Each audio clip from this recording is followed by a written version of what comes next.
Hi friends, എല്ലാവർക്കും M4 ലേണിംഗിലേക്ക് സ്വാഗതം. ഇന്ന് നമ്മൾ 11th സ്റ്റാൻഡേർഡിലെ കെമിസ്ട്രിയിലെ യൂണിറ്റ് 4 ആണ് ഡിസ്കസ് ചെയ്യാൻ പോകുന്നത്. ചാപ്റ്ററിൻ്റെ പേര് chemical bonding and molecular structure.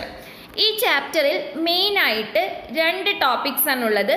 ഒന്നാമത്തേത് കെമിക്കൽ ബോണ്ടിങ്, രണ്ടാമത്തേത് മോളിക്കുലാർ സ്ട്രക്ചർ. സോ നമ്മൾ ആദ്യം കെമിക്കൽ ബോണ്ടിങ് ആയിരിക്കും ഡിസ്കസ് ചെയ്യുന്നത്. കെമിക്കൽ ബോണ്ടിങ്ങിൽ തന്നെ ഡിഫറെൻറ്റ് സബ് ടോപ്പിക്സും ഉണ്ട്. ഓക്കെ, സോ ആദ്യമായി ഈ ചാനൽ കാണുന്ന കൂട്ടുകാർ എന്തായാലും ഒന്ന് സബ്സ്ക്രൈബ് ചെയ്തേക്കണം. അതോടൊപ്പം തന്നെ തൊട്ടടുത്തുള്ള ബെല്ലൈക്കണിൽ ഓൾ കൂടി മറക്കാതെ എനേബിൾ ചെയ്ത് വെച്ചിരിക്കണം.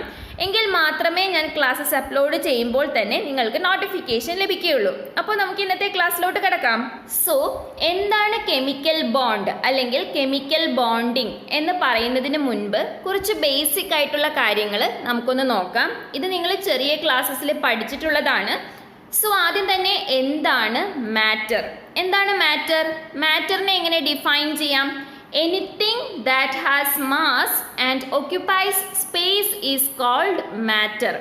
മാസ് ഉള്ളതും അതുപോലെ തന്നെ സ്പേസ് ഓക്യുപ്പൈ ചെയ്യുന്നതുമായ എന്തിനേയും എന്ത് പറയാം? മാറ്റർ എന്ന് പറയാം, അല്ലേ? So matter is made up of one or different type of elements. Matter എന്തുകൊണ്ടാണ് നിർമ്മിച്ചിരിക്കുന്നത്? ഒരേ തരത്തിലുള്ള എലമെൻറ്റ്സ് അല്ലെങ്കിൽ ഡിഫറെൻറ്റ് ടൈപ്പിലുള്ള എലമെൻറ്റ്സ് കൊണ്ടാണ് മാറ്റർ നിർമ്മിച്ചിരിക്കുന്നത്. Okay, under normal conditions no other element exists as an independent atom in nature except noble gases. Normal കണ്ടീഷൻസിൽ noble gases അല്ലാതെ മറ്റൊരു എലമെൻറ്റും ഇൻഡിപെൻഡൻ്റ് ആയിട്ട് നിലനിൽക്കുന്നില്ല. നോബിൾ ഗ്യാസസ് മാത്രമാണ് ഇൻഡിപെൻഡൻ്റ് ആയിട്ട് ഒറ്റയ്ക്ക് നിലനിൽക്കുന്നത്. Okay, however a group of atoms is found to exist together as one species having characteristic properties.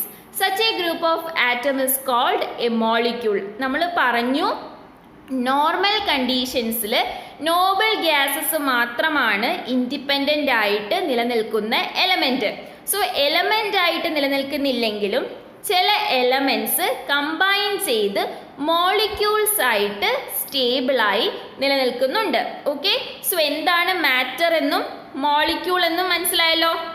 So same എലമെൻറ്റിൻ്റെ ആറ്റംസ് കമ്പൈൻ ചെയ്ത് മോളിക്യൂൾ ഫോം ചെയ്യുന്നു എന്ന് പറഞ്ഞു, അല്ലേ? അതുപോലെ ഡിഫറെൻറ്റ് എലമെൻറ്റ്സിൻ്റെ ആറ്റംസ് കമ്പൈൻ ചെയ്താണ് കോമ്പൗണ്ട്സ് ഫോം ചെയ്യുന്നത്. സോ ഇവരെങ്ങനെയാണ് കമ്പൈൻ ചെയ്യുന്നത് നമുക്ക് നോക്കാം. Okay, the attractive force which holds various constituents together in different chemical species is called a chemical bond. ഏതെങ്കിലും ഒരു കെമിക്കൽ സ്പീഷീസിൻ്റെ വേരിയസ് കോൺസ്റ്റിറ്റ്യുവൻസിനെ ഹോൾഡ് ചെയ്ത് നിർത്തുന്ന അട്രാക്റ്റീവ് ഫോഴ്സ് ആണ് എന്ത്? Chemical bond. അപ്പോൾ ഈ വേരിയസ് കോൺസ്റ്റിറ്റ്യുവൻസ് എന്തൊക്കെയാകാം? ആറ്റംസ് ആകാം, അയോൺസ് ആകാം. ഓക്കെ, സോ മോളിക്യൂൾസ് ആകുമ്പോൾ സെയിം എലമെൻസിൻ്റെ ആറ്റംസ് ആയിരിക്കും. ഇനി കോമ്പൗണ്ട്സ് ആണെങ്കിലോ ഡിഫറെൻറ്റ് എലമെൻസിൻ്റെ ആറ്റംസ് ആയിരിക്കും. ഇനി അയോൺസും ആകാം വേരിയസ് കോൺസ്റ്റിറ്റ്യുവൻസ്. ഓക്കെ, സോ ഏതെങ്കിലും ഒരു കെമിക്കൽ സ്പീഷീസ് ഫോം ചെയ്യുന്ന സമയത്ത് അതിൻ്റെ കോൺസ്റ്റിറ്റ്യുവൻസിനെ കമ്പൈൻ ചെയ്ത് ഒരുമിച്ച് നിർത്തുന്ന ഒരു അട്രാക്റ്റീവ് ഫോഴ്സ് ആണ് എന്ത്? Chemical bond. ഓക്കെ, സോ അപ്പോൾ നിങ്ങൾക്ക് തോന്നാം എന്തുകൊണ്ടാണ് ആറ്റംസ് കമ്പൈൻ ചെയ്യുന്നത്? ആറ്റംസിന് ഒറ്റയ്ക്ക് എവിടെ അങ്ങ് നിന്നാൽ പോരെ, എന്തുകൊണ്ട് ഇവർ കമ്പൈൻ ചെയ്യുന്നു? അതുപോലെ തന്നെ why are only certain combinations possible? എല്ലാ ആറ്റംസും പോയിട്ട് അങ്ങോട്ടും ഇങ്ങോട്ടും കമ്പൈൻ ചെയ്യുന്നില്ല, certain combinations മാത്രമാണ് പോസിബിൾ ആകുന്നത്. അതുപോലെ why do some atoms combine while certain others do not? ചിലത് കമ്പൈൻ ചെയ്യുന്നു, ചിലത് കമ്പൈൻ ചെയ്യത്തേയില്ല. Okay, why do molecules possess definite shapes? മോളിക്യൂൾസിന് എന്തുകൊണ്ടാണ് ഡെഫിനിറ്റ് ഷേപ്പ് ഉള്ളത്? ഇങ്ങനെ ഒരുപാട് ചോദ്യങ്ങളുണ്ട്. ഓക്കെ, സോ ഇതിൻ്റെ എല്ലാം ആൻസേഴ്സ് നമ്മൾ ഈ ചാപ്റ്റർ മുന്നോട്ട് പോകുമ്പോഴേക്കും നിങ്ങൾക്ക് മനസ്സിലാകും. ഓക്കെ, സോ ഇതിൻ്റെയൊക്കെ ആൻസേഴ്സ് തരുന്ന ഈ ചാപ്റ്ററിൽ നമ്മൾ പഠിക്കാൻ പോകുന്ന കാര്യങ്ങളാണ് കോസൽ ലെവിസ് അപ്രോച്ച്. ഇതാണ് first topic, Kossel Lewis approach. പിന്നീട് valence shell electron pair repulsion അല്ലെങ്കിൽ VSEPR theory, then valence bond theory, അതുപോലെ മോളിക്കുലാർ ഓർബിറ്റൽ തിയറി. ഇത്രയും കാര്യങ്ങൾ പഠിക്കുമ്പോഴേക്കും ഈ ചോദ്യങ്ങൾക്കുള്ള ഉത്തരം നിങ്ങൾക്ക് ലഭിക്കുന്നതാണ്. ഓക്കെ, സോ ഏതൊരു കെമിക്കൽ സ്പീഷീസിൻ്റെയും കോൺസ്റ്റിറ്റ്യുവൻസിനെ ഹോൾഡ് ചെയ്ത് നിർത്താൻ സഹായിക്കുന്ന അട്രാക്റ്റീവ് ഫോഴ്സാണ് കെമിക്കൽ ബോണ്ട് എന്ന് നമ്മൾ പറഞ്ഞു അല്ലേ. സോ ഏതെല്ലാം രീതിയിലാണ് കെമിക്കൽ ബോണ്ട്സ് ഫോം ചെയ്യുന്നതെന്ന് നോക്കാം. ഓക്കെ, മെയിനായിട്ടും 2 രീതിയിലാണ് കെമിക്കൽ ബോണ്ട് ഫോം ചെയ്യുന്നത്. ഒന്നാമത്തേത് ബൈ ട്രാൻസ്ഫർ ഓഫ് ഇലക്ട്രോൺസ്, രണ്ടാമത്തേത് sharing of electrons. Transfer of electrons എന്ന് പറയുമ്പോൾ ഒരു ആറ്റം അതിൻ്റെ ഇലക്ട്രോൺസിനെ മറ്റൊരു ആറ്റത്തിന് ട്രാൻസ്ഫർ ചെയ്ത് കൊടുക്കുകയാണ്. എന്നാൽ ഷെയറിംഗ് ഓഫ് ഇലക്ട്രോൺസ് എന്ന് പറയുമ്പോൾ 2 ആറ്റംസ് കോമൺ ആയിട്ട് ഇലക്ട്രോൺസിനെ ഷെയർ ചെയ്യുന്നതാണ്. ഓക്കെ, സോ 2 രീതിയിലാണ് കെമിക്കൽ ബോണ്ട്സ് മെയിനായിട്ട് ഫോം ചെയ്യുന്നത്. ഒന്നാമത്തേത് ട്രാൻസ്ഫർ ഓഫ് ഇലക്ട്രോൺസ്, മറ്റേത് ഷെയറിംഗ് ഓഫ് ഇലക്ട്രോൺസ്. ഓക്കെ, അപ്പോൾ ഇനി നമുക്ക് ഈ ചാപ്റ്ററിലെ ഫസ്റ്റ് ടോപ്പിക്കിലോട്ട് കിടക്കാം. ടോപ്പിക് ഇതാണ്, Kossel Lewis approach to chemical bonding. അതായത് കെമിക്കൽ ബോണ്ടിങ്ങിനെ കോസലും ലെവിസും എങ്ങനെയാണ് എക്സ്പ്ലെയിൻ ചെയ്തത് എന്നുള്ളതാണ് ഇനി നമ്മൾ പഠിക്കാൻ പോകുന്നത്. Okay, in 1916 Kossel and Lewis succeeded independently in giving a satisfactory explanation for the formation of chemical bond in terms of electron. നമ്മൾ പറഞ്ഞു കെമിക്കൽ ബോണ്ട് ഫോം ചെയ്യുമ്പോൾ ഇലക്ട്രോൺസിനെ ട്രാൻസ്ഫർ ചെയ്യുന്നു അല്ലെങ്കിൽ ഇലക്ട്രോൺസിനെ ഷെയർ ചെയ്യുന്നു എന്ന് അല്ലേ.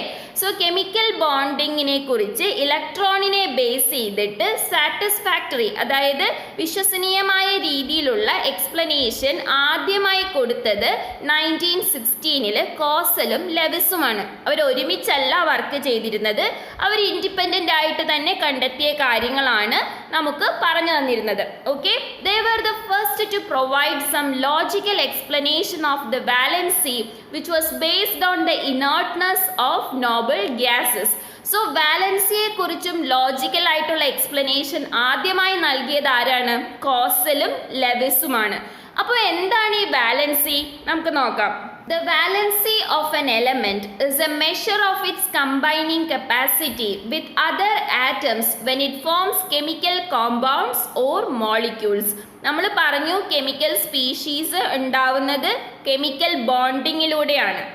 അപ്പോൾ കെമിക്കൽ ബോണ്ടിങ് സംഭവിക്കണമെങ്കിൽ ഇലക്ട്രോൺസിനെ ട്രാൻസ്ഫർ ചെയ്യാനും ഷെയർ ചെയ്യാനും കഴിയണം അല്ലേ. അപ്പോൾ വാലൻസി ഓഫ് ആൻ എലമെന്റ് എന്ന് പറയുന്നത് ഈ ഒരു കമ്പൈനിങ് കപ്പാസിറ്റീൻ്റെ ഒരു മെഷറാണ്. അല്ലെങ്കിൽ ഒരു ആറ്റത്തിന് എത്രത്തോളം ഫാസ്റ്റായിട്ട് മറ്റൊരു ആറ്റത്തിനോട് കമ്പൈൻ ചെയ്യാൻ കഴിയും, ഇലക്ട്രോൺസിനെ ഷെയർ ചെയ്യാനും ട്രാൻസ്ഫർ ചെയ്യാനും കഴിയും എന്നുള്ളതിൻ്റെ ഒരു മെഷറാണ് വാലൻസി. മനസ്സിലായല്ലോ? ഇനി ഇവിടെ നിങ്ങൾ ഒരു കാര്യം കൂടി ഓർത്ത് വെക്കണം. അതായത് valency of an element combining കപ്പാസിറ്റീൻ്റെ ഒരു അളവാണ് എങ്കിലും വാലൻസി ഓഫ് ആൻ ആറ്റം എന്ന് പറയുമ്പോൾ ആ ആറ്റത്തിൻ്റെ ഔട്ടർമോസ്റ്റ് ഷെല്ലിൽ എത്ര ഇലക്ട്രോൺസ് ഉണ്ട് അതിനെ ഡിപ്പെൻഡ് ചെയ്തിട്ടാണ്. കാരണം ഔട്ടർമോസ്റ്റ് ഷെല്ലിലുള്ള ഇലക്ട്രോൺസിനെയാണ് കമ്പൈൻ ചെയ്യുന്ന സമയത്ത് ട്രാൻസ്ഫർ ചെയ്യുന്നതും അതുപോലെ തന്നെ ഷെയർ ചെയ്യുന്നതും. സോ ഔട്ടർമോസ്റ്റ് ഷെല്ലിലെ ഇലക്ട്രോൺസിനെ ബേസ് ചെയ്തിട്ടാണ് നമ്മൾ വാലൻസി എന്താണ് എന്ന് ഡിറ്റർമൈൻ ചെയ്യുന്നത്. ഓക്കെ, സോ ഇനി നമുക്ക് കെമിക്കൽ ബോണ്ടിങ്ങിനെ കുറിച്ച് ലെവിസ് എന്തൊക്കെയാണ് പറഞ്ഞിരിക്കുന്നതെന്ന് നോക്കാം. Lewis pictured the atom in terms of a positively charged kernel and the outer shell that could accommodate a maximum of 8 electrons. So Lewis എന്താണ് ഒരു ആറ്റത്തെ കുറിച്ച് പറഞ്ഞിരിക്കുന്നത്?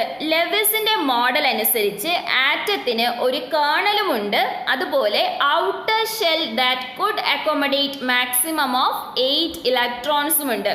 ഒരു കേർണൽ എന്ന് പറഞ്ഞാൽ ന്യൂക്ലിയസും അതിൻ്റെ അടുത്ത് വരുന്ന ഇലക്ട്രോൺസുമാണ്. അതായത് ഒരു ആറ്റത്തിന് ന്യൂക്ലിയസ് ഉണ്ട്, ചുറ്റും ഇലക്ട്രോൺ ഷെൽസ് ഉണ്ട് അല്ലേ, ഇലക്ട്രോൺസ് റിവോൾവ് ചെയ്യുന്ന ഷെൽസും ഉണ്ട്. അതിൽ കേർണൽ എന്ന് പറഞ്ഞാൽ ആറ്റത്തിൻ്റെ ന്യൂക്ലിയസും അതിൻ്റെ അടുത്ത് വരുന്ന ഇലക്ട്രോൺ ഷെല്ലുമാണ്. ഓക്കെ, ഏറ്റവും ഔട്ടർമോസ്റ്റ് ഷെല്ല് വേറെ തന്നെ ആയിട്ടാണ് ലെവിസ് പറഞ്ഞിരിക്കുന്നത്. ഓക്കെ, സോ ഔട്ടർമോസ്റ്റ് ഷെല്ലിൻ്റെ പ്രത്യേകത എന്താണ്? മാക്സിമം 8 ഇലക്ട്രോൺസിനെ അക്കോമഡേറ്റ് ചെയ്യാനുള്ള കപ്പാസിറ്റി ഉള്ള ഷെല്ലാണ് ഔട്ടർ ഷെൽ എന്നാണ് ലെവിസ് പറഞ്ഞിരിക്കുന്നത്. Okay, so Lewis model of ആറ്റത്തിന് എന്തൊക്കെയുണ്ട്? കേർണലുണ്ട്, outer shell that could accommodate a maximum of 8 ഇലക്ട്രോൺസും ഉണ്ട്. ഓക്കെ, അതിൽ കേർണൽ എന്ന് പറഞ്ഞാൽ ന്യൂക്ലിയസ് പ്ലസ് ഇന്നർ ഇലക്ട്രോൺസ് ആണ്. Okay, he further assumed that these 8 electrons occupy the corners of a cube which surround the kernel. ഇവിടെ കൊടുത്തിരിക്കുന്നതാണ് Lewis model of atom. Lewis മോഡലിൽ ഒരു കേർണൽ ഉണ്ട്. സോ കേർണൽ ആണ് ഇവിടെ റെഡ് കളറിൽ റെപ്രസെന്റ് ചെയ്തിരിക്കുന്നത്. കേർണലിൽ ന്യൂക്ലിയസും ഉണ്ട്, ഇന്നർ ഇലക്ട്രോൺസും ഉണ്ട്. ഈ ഔട്ടർ മോസ്റ്റ് 8 ഇലക്ട്രോൺസ് എങ്ങനെയാണ് നിൽക്കുന്നത്? ഈ കേർണലിന് ചുറ്റുമായിട്ട് ഒരു ക്യൂബ് ഉണ്ട്. ക്യൂബിന് 8 എഡ്ജസ് ഉണ്ട് അല്ലേ? 8 കോർണേഴ്സ് ആണ് ക്യൂബിന് ഉള്ളത്. ഈ 8 കോർണേഴ്സിലായിട്ട് ആരുണ്ട്? ഔട്ടർ മോസ്റ്റ് 8 ഇലക്ട്രോൺസ് ഉണ്ട്.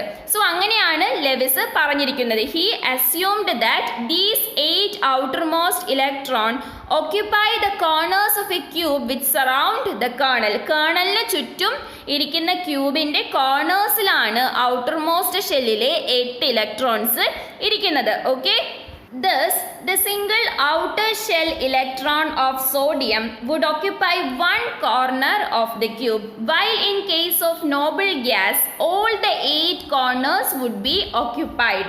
This octet of electrons represents a particularly stable electronic configuration. അതായത് ലെവിസ് മോഡൽ അനുസരിച്ച് കേർണലിന് ചുറ്റും ഉള്ള ക്യൂബിന്റെ എഡ്ജസിൽ അല്ലെങ്കിൽ കോർണേഴ്സിലാണ് ഔട്ടർ മോസ്റ്റ് ഷെല്ലിലെ ഇലക്ട്രോൺസ് ഇരിക്കുന്നത്. ഓക്കെ, സോഡിയത്തിന് ഔട്ടർ മോസ്റ്റ് ഷെല്ലിൽ എത്ര ഇലക്ട്രോൺസ് ആണുള്ളത്? സോഡിയത്തിന്റെ ഔട്ടർ മോസ്റ്റ് ഷെല്ലിൽ 1 ഇലക്ട്രോൺ മാത്രമാണ് ഉള്ളത്. കാരണം എന്താ? സോഡിയത്തിന്റെ ആറ്റോമിക് നമ്പർ 11 ആണ് അല്ലേ? സോ ഇന്നർ മോസ്റ്റ് ഷെല്ലിൽ 2 ഇലക്ട്രോൺസ് ഉണ്ടാകും, സെക്കൻഡ് ഷെല്ലിൽ 8 ഇലക്ട്രോൺസ് ഉണ്ടാകും. സോ ടോട്ടൽ 10 ഇലക്ട്രോൺസ് ആയി. ഇനി ബാക്കി 1 ഇലക്ട്രോൺ കൂടിയുണ്ട്.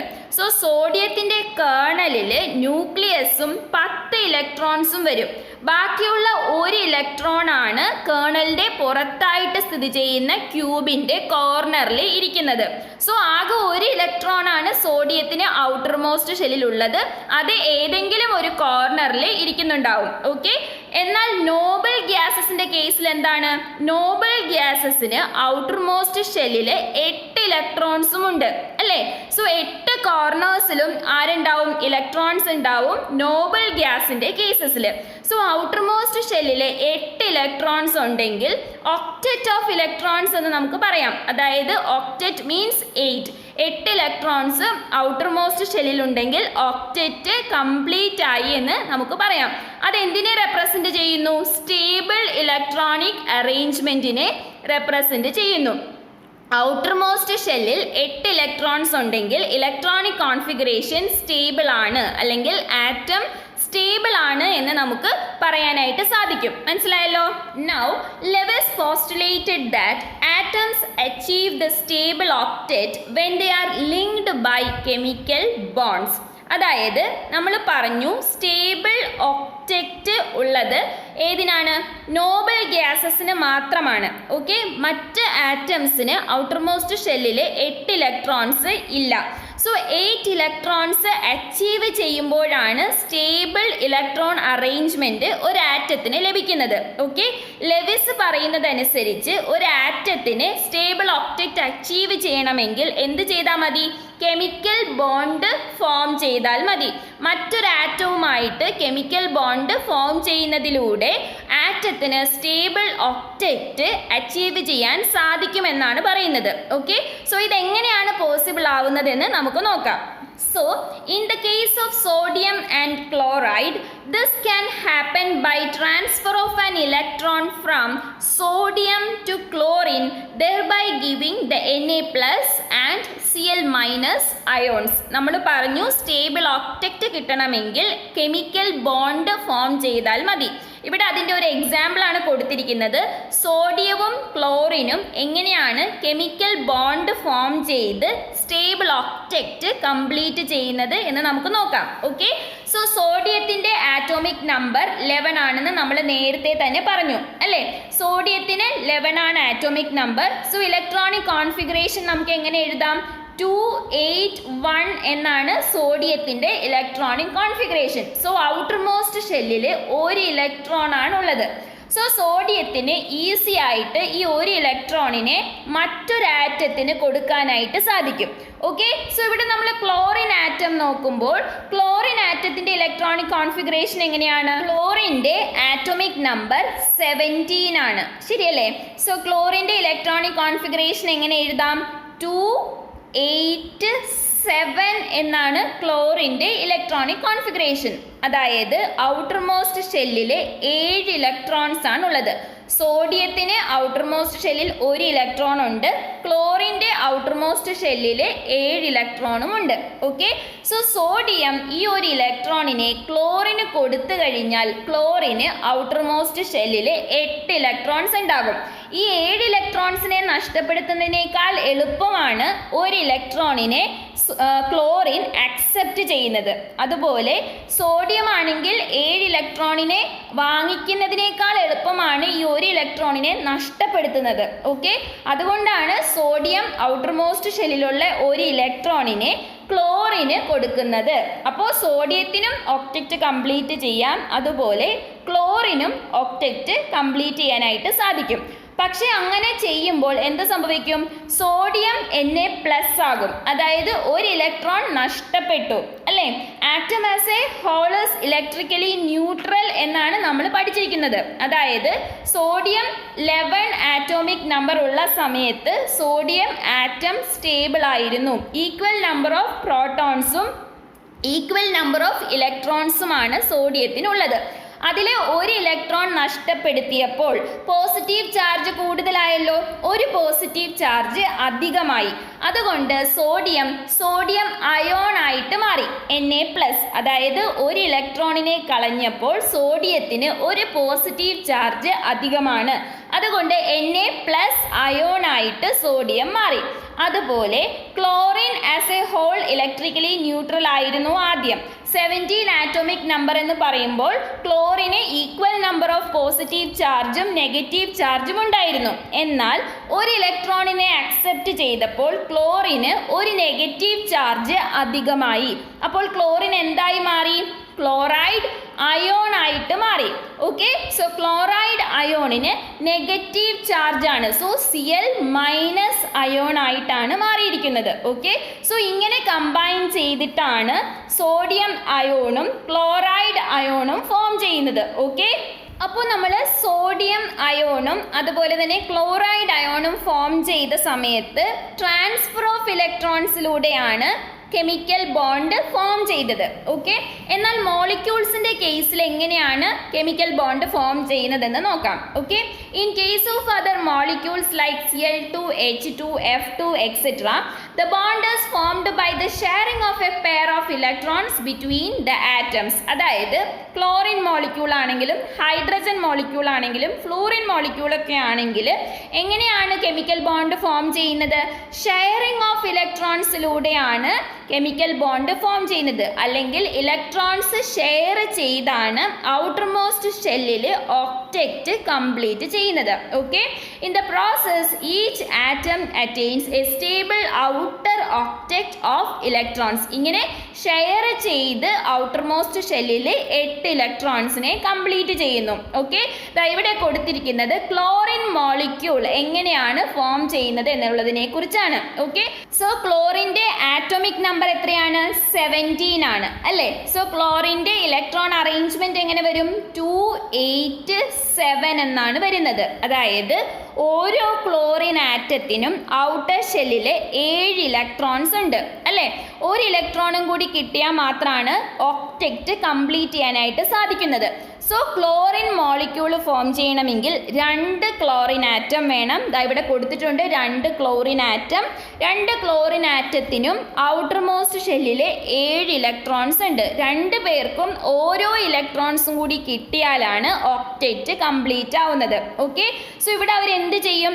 ഔട്ടർ മോസ്റ്റ് ഷെല്ലിലെ ഒരു ഇലക്ട്രോണിനെ 2 പേരും അങ്ങോട്ടും ഇങ്ങോട്ടും ഷെയർ ചെയ്യും. ഇവിടെ നോക്കിക്കേ, ഈ ഒരു ഇലക്ട്രോണിനെ ഈ ക്ലോറിൻ ഇതുമായിട്ട് ഷെയർ ഷെയർ ചെയ്യും, അതുപോലെ ഇതിനെ ഇങ്ങോട്ടും ഷെയർ ചെയ്യും. അതാണ് ക്ലോറിൻ മോളിക്യൂൾ ഫോം ചെയ്തപ്പോൾ ഒരു പെയർ ഇലക്ട്രോണിനെ ഷെയർ ചെയ്താണ് ഒബ്ജക്റ്റ് കംപ്ലീറ്റ് ആക്കിയത്. മനസ്സിലായല്ലോ? So Lewis approach to chemical bonding അനുസരിച്ച് എന്താണ് പറയുന്നത്? ഔട്ടർ മോസ്റ്റ് ഷെൽ ഓഫ് ആറ്റത്തിൽ 8 ഇലക്ട്രോൺസ് ഉണ്ടായിരിക്കണം. Okay, so chemical bonding form ചെയ്യുമ്പോൾ ഓരോ ആറ്റവും എന്ത് അച്ചീവ് ചെയ്യാനാണ് ശ്രമിക്കുന്നത്? ഔട്ടർ മോസ്റ്റ് ഷെല്ലിൽ ഒക്ടറ്റ് ഓഫ് ഇലക്ട്രോൺസ് കംപ്ലീറ്റ് ചെയ്യാനാണ് ശ്രമിക്കുന്നത്. ഓക്കെ, ഇനി നമുക്ക് ലെവിസ് സിംബൽസിനെ കുറിച്ച് പറയാം. Okay, in the formation of a molecule only the outer shell electrons take part in the chemical combination and they are known as valence electrons. നമ്മൾ പറഞ്ഞു already outer most ഷെല്ലിലെ electrons ആണ് share ചെയ്യുന്നതും transfer ചെയ്യുന്നതുമെല്ലാം, അല്ലേ? അപ്പോൾ ഒരു molecule form ചെയ്യുന്ന സമയത്ത് outer shell electrons മാത്രമാണ് കെമിക്കൽ കോമ്പിനേഷനിൽ പങ്കെടുക്കുന്നത്. ഈ ഇലക്ട്രോൺസിനെ നമ്മൾ എന്ത് വിളിക്കും? വാലൻസ് ഇലക്ട്രോൺസ് എന്ന് വിളിക്കും. സോ കെമിക്കൽ കോമ്പിനേഷനിൽ പാർട്ടിസിപ്പേറ്റ് ചെയ്യുന്ന ഇലക്ട്രോൺസിനെയാണ് വാലൻസ് ഇലക്ട്രോൺസ് എന്ന് വിളിക്കുന്നത്. അത് എവിടെ സ്ഥിതി ചെയ്യുന്ന ഇലക്ട്രോൺസ് ആണ്? ഔട്ടർ ഷെല്ലിലെ ഇലക്ട്രോൺസ് ആണ്. Okay, the inner shell electrons are well protected and are generally not involved in the combination process. So inner ഷെല്ലിലുള്ള ഇലക്ട്രോൺസ് ഈ സമയത്ത് സുരക്ഷിതമായി അവിടെ തന്നെ ഉണ്ടാവും. അവർ ഈ കെമിക്കൽ കോമ്പിനേഷനിൽ പാർട്ടിസിപ്പേറ്റ് ചെയ്യുന്നില്ല. Okay, G.N. Lewis, an American chemist, introduced symbol notation to represent valence electrons in an atom. ഒരു ആറ്റത്തിൻ്റെ വാലൻസ് ഇലക്ട്രോൺസിനെ റെപ്രസെൻറ്റ് ചെയ്യാനായിട്ട് ലെവിസ് ഒരു സിമ്പിൾ നൊട്ടേഷൻ ഇൻട്രൊഡ്യൂസ് ചെയ്തിട്ടുണ്ട്. അതാണ് എന്ത്? ലെവിസ് സിംബൽസ് എന്ന് പറയുന്നത്. These notations are called Lewis symbols. അതായത് ഒരു ആറ്റം കെമിക്കൽ കോമ്പിനേഷനിൽ പങ്കെടുക്കുമ്പോൾ ഔട്ടർ മോസ്റ്റ് ഷെല്ലിലെ ഇലക്ട്രോൺസ് മാത്രമാണ് അതിൽ പാർട്ടിസിപ്പേറ്റ് ചെയ്യുന്നത്. ഈ ഇലക്ട്രോൺസിനെ വാലൻസ് ഇലക്ട്രോൺസ് എന്നാണ് പറയുന്നത്. സോ ഒരു ആറ്റത്തിൻ്റെ വാലൻസ് ഇലക്ട്രോൺസിനെ റെപ്രസെൻറ്റ് ചെയ്യുന്ന നൊട്ടേഷൻസിനെയാണ് ലെവിസ് സിംബൽസ് എന്ന് പറയുന്നത്. ഓക്കെ, സോ ഈ ലെവിസ് സിംബൽസിന്റെ എക്സാമ്പിൾസ് ഇനി നമുക്ക് നോക്കാം. Okay, Lewis symbols for the elements of second period are as under. നമ്മുടെ പീരിയോഡിക് ടേബിളിലെ രണ്ടാമത്തെ പീരീഡിലുള്ള എലമെന്റ്സ് ഏതൊക്കെയാണ്? Lithium, beryllium, boron, carbon, nitrogen, oxygen, fluorine and neon ആണ്, അല്ലേ? സോ ഈ എലമെന്റ്സിന്റെ ലെവിസ് സിംബൽസ് ആണ് ഇവിടെ കൊടുത്തിരിക്കുന്നത്. ഓക്കെ, സോ ലിഥിയത്തിന്റെ ഔട്ടർ മോസ്റ്റ് ഷെല്ലിൽ എത്ര ഇലക്ട്രോൺസ് ആണുള്ളത്? ലിഥിയത്തിന്റെ ഔട്ടർ മോസ്റ്റ് ഷെല്ലിൽ 1 ഇലക്ട്രോൺ ആണുള്ളത്. അതുപോലെ ബെറിലിയത്തിന് 2 ഇലക്ട്രോൺ, ബോറോണിന് 3 ഇലക്ട്രോൺ, അങ്ങനെ പോകും. ഓക്കെ, സോ ലിഥിയത്തിന്റെ ലെവിസ് സിംബൽ എങ്ങനെ വരും? ലിഥിയത്തിന് ഔട്ടർ മോസ്റ്റ് ഷെല്ലിൽ 1 ഇലക്ട്രോൺ ആണുള്ളത്. അതുകൊണ്ട് ലെവിസ് സിംബൽ എങ്ങനെ വരും? ലിഥിയത്തിന്റെ സിംബൽ L ആയി എഴുതുക. 1 ഇലക്ട്രോണിനെ ഒരു ഡോട്ടിലൂടെ റെപ്രസെന്റ് ചെയ്യുക. ഓക്കെ, സോ ലിഥിയത്തിന്റെ ലെവിസ് സിംബൽ ഇതാണ്. മനസ്സിലായല്ലോ? ഇനി ബെറിലിയത്തിലേക്ക് പോകുമ്പോഴോ, ബെറിലിയത്തിന് ഔട്ടർ മോസ്റ്റ് ഷെല്ലിൽ 2 ഇലക്ട്രോൺ ആണുള്ളത്. ഓക്കെ, സോ 2 ഇലക്ട്രോൺ ഉള്ളത് കൊണ്ട് ബെറിലിയത്തിന്റെ സിംബൽ ഇതായി കൊടുത്തിരിക്കുന്നതാണ്. ഓക്കെ, അതുപോലെ ബോറോണിനാണെങ്കിലോ 3 ഇലക്ട്രോൺ ഉണ്ട്. സോ ബോറോണിന് 3 ഡോട്ട്സ് നമ്മൾ റെപ്രസെന്റ് ചെയ്യണം. ഇനി കാർബണിന് 4 ഔട്ടർ മോസ്റ്റ് ഇലക്ട്രോൺ ആണുള്ളത്. സോ 4 ഡോട്ട്സ് കാർബണിന്റെ സിംബലിന് ചുറ്റും റെപ്രസെന്റ് ചെയ്യണം. ഓക്കെ, ഇനി നൈട്രജനിലേക്ക് വരുമ്പോൾ എങ്ങനെ റെപ്രസെന്റ് ചെയ്യും? നൈട്രജന്റെ ഔട്ടർ മോസ്റ്റ് ഷെല്ലിൽ 5 ഇലക്ട്രോൺസ് ആണ്. സോ ആ 5 ഇലക്ട്രോൺസിനെ എങ്ങനെ റെപ്രസെന്റ് ചെയ്യണം? ആദ്യം 4 ഇലക്ട്രോൺസ് മാർക്ക് ചെയ്യണം. അതിനുശേഷം വരുന്ന 1 ഇലക്ട്രോൺ ഏതെങ്കിലും ഒരു ഇലക്ട്രോണിന്റെ പെയർ ആയിട്ടും മാർക്ക് ചെയ്യണം. സോ നൈട്രജന്റെ ലെവിസ് സിംബൽ ഇതാണ്. ഓക്കെ, ഇനി അടുത്തത് ഓക്സിജൻ ആണ്. ഓക്സിജന്റെ ഔട്ടർ മോസ്റ്റ് ഷെല്ലിൽ എത്ര ഇലക്ട്രോൺസ് ആണുള്ളത്? ഓക്സിജന്റെ ഔട്ടർ ഷെല്ലിൽ 6 ഇലക്ട്രോൺസ് ആണുള്ളത്. ഓക്കെ, സോ ഓക്സിജന്റെ വാലൻസി എന്തായിരിക്കും? 6 ആണോ? അല്ല, ഓക്സിജന്റെ വാലൻസി 8 - 6 ആണ്, അതായത് 2. സോ ഓക്സിജന്റെ ഔട്ടർ മോസ്റ്റ് ഷെല്ലിലെ 6 ഇലക്ട്രോൺസിനെ എങ്ങനെ റെപ്രസെന്റ് ചെയ്യും? പെയേഴ്സ് ആയിട്ട് വേണം റെപ്രസെന്റ് ചെയ്യാൻ. സോ ഓക്സിജന്റെ ലെവിസ് സിംബൽ ആണ് ഇവിടെ കൊടുത്തിരിക്കുന്നത്. ഓക്കെ, ഇതേപോലെ തന്നെ ഫ്ലൂറിന്റെ ഔട്ടർ മോസ്റ്റ് ഷെല്ലിൽ എത്ര ഇലക്ട്രോൺസ് ഉണ്ട്? 7 ഇലക്ട്രോൺസ് ആണ് ഫ്ലൂറിൻ്റെ ഔട്ടർ മോസ്റ്റ് ഷെല്ലിലുള്ളത്. ഓക്കെ, സോ ഫ്ലൂറിൻ്റെ ലെവസ് സിമ്പൽ എങ്ങനെ വരും? ഫ്ലൂറിൻ്റെ ലെവസ് സിമ്പലിൽ ഫ്ലൂറിൻ്റെ സിമ്പലായിട്ടുള്ള എഫ്, അതിനുശേഷം 7 ഇലക്ട്രോൺസിനെ മാർക്ക് ചെയ്യണം അല്ലേ? സോ 1 2 3 4 5 6 7 ഒരു ഇലക്ട്രോണിന് മാത്രം പെയർ ഉണ്ടാവില്ല. ഓക്കെ, ഇനി ലാസ്റ്റ് വൺ നിയോൺ ആണ്. നിയോൺ ഇനേർട്ട് ഗ്യാസ് ആണ്, അല്ലെങ്കിൽ നോബിൾ ഗ്യാസ് ആണ്. നിയോണിൻ്റെ ഔട്ടർ മോസ്റ്റ് ഷെല്ലിൽ 8 ഇലക്ട്രോൺസും ഉണ്ട്. സോ ഒക്ടറ്റ് കംപ്ലീറ്റ് ആണ്. അതിൻ്റെ ലെവസ് സിമ്പലിൽ എല്ലാ ഇലക്ട്രോൺസിനും പെയർ ഉണ്ടായിരിക്കും. ഓക്കെ, സോ ഇപ്പോൾ ലെവസ് സിമ്പൽ എന്താണെന്ന് നിങ്ങൾക്ക് മനസ്സിലായല്ലോ. സോ ഇനി നമുക്ക് ലെവസ് സിമ്പൽസിൻ്റെ സിഗ്നിഫിക്കൻസ് അല്ലെങ്കിൽ ഇമ്പോർട്ടൻസ് എന്തൊക്കെയാണെന്ന് നോക്കാം. Okay, the number of dots around the symbol represents the number of valence electrons. ഇത് നമ്മൾ ഓൾറെഡി പറഞ്ഞതാണ്. ലെവസ് സിമ്പൽസിൽ എലമെൻറ്റിൻ്റെ സിമ്പലിന് ചുറ്റും കാണുന്ന ഡോട്ട്സ് എന്തിനെയാണ് റെപ്രസെൻറ്റ് ചെയ്യുന്നത്? Number of വാലൻസ് electrons. വാലൻസ് ഇലക്ട്രോൺസ് എന്ന് പറഞ്ഞാൽ ഒരു എലമെൻറ്റിൻ്റെ അല്ലെങ്കിൽ ഒരു ആറ്റത്തിൻ്റെ ഔട്ടർ മോസ്റ്റ് ഷെല്ലിൽ എത്ര ഇലക്ട്രോൺസ് ഉണ്ടോ അതാണ് വാലൻസ് electrons. Okay, this number of valence electrons helps to calculate the common or group valency of the element. ഈ വാലൻസ് ഇലക്ട്രോൺസിൽ നിന്നും നമുക്ക് എന്ത് മനസ്സിലാക്കാം? ആ ഒരു എലമെൻറ്റിൻ്റെ വാലൻസി അല്ലെങ്കിൽ കമ്പൈനിങ് കപ്പാസിറ്റി എത്രയാണ് എന്ന് നമുക്ക് മനസ്സിലാക്കാനായിട്ട് സാധിക്കും. ഓക്കെ, അപ്പം നിങ്ങൾക്ക് ഡൗട്ട് വരാം, വാലൻസ് ഇലക്ട്രോൺസും വാലൻസിയും തമ്മിൽ എന്താണ് വ്യത്യാസമെന്ന്. ഓക്കെ, അത് പറയാം. The group valency of the element is generally either equal to the number of dots in Lewis symbols or 8 minus the number of dots or valence electrons. ഇവിടെ ഗ്രൂപ്പ് വാലൻസി എന്ന് പറഞ്ഞാൽ എന്താണ്? Same ഗ്രൂപ്പിലുള്ള എല്ലാ എലമെൻസിൻ്റെയും combining capacity അല്ലെങ്കിൽ valency same ആയിരിക്കും. അതെങ്ങനെ calculate ചെയ്യാം? ലെവസ് സിമ്പൽസിൽ നിന്നും ഗ്രൂപ്പ് വാലൻസി നമുക്ക് കമ്പ്യൂട്ട് ചെയ്യാനായിട്ട് പറ്റും. എങ്ങനെയാണ്? ദ കാർബൺ വരെയുള്ള എലമെൻറ്റ്സ് നോക്കിക്കോ. ലിഥിയത്തിൻ്റെ വാലൻസി 1 ആണ്. വാലൻസ് ഇലക്ട്രോൺസും 1 തന്നെയാണ്. ഓക്കെ, ബെർലിയത്തിൻ്റെ വാലൻസി 2 ആണ്, ബോറോണിൻ്റെ 3 ആണ്, കാർബണിൻ്റെ 4 ആണ്. സോ ലിഥിയം വരുന്ന ഗ്രൂപ്പിലെ എല്ലാ എലമെൻസിൻ്റെയും വാലൻസി 1 ആണ്. അതുപോലെ ബെർലിയത്തിൻ്റെ ഗ്രൂപ്പിലെ എല്ലാ എലമെൻസിൻ്റെയും വാലൻസി 2 ആയിരിക്കും. Similarly for boron and carbon. Okay, എന്നാൽ നൈട്രജൻ, ഓക്സിജൻ, ഫ്ലൂറിൻ, നിയോൺ ഇവർ വരുന്ന ഗ്രൂപ്പുകളിലെല്ലാം ഗ്രൂപ്പ് വാലൻസി വാലൻസ് ഇലക്ട്രോൺസിന് ഈക്വൽ ആണോ? അല്ല. എന്ത് സംഭവിക്കും?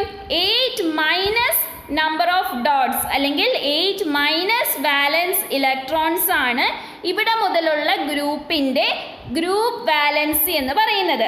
ഓക്കെ.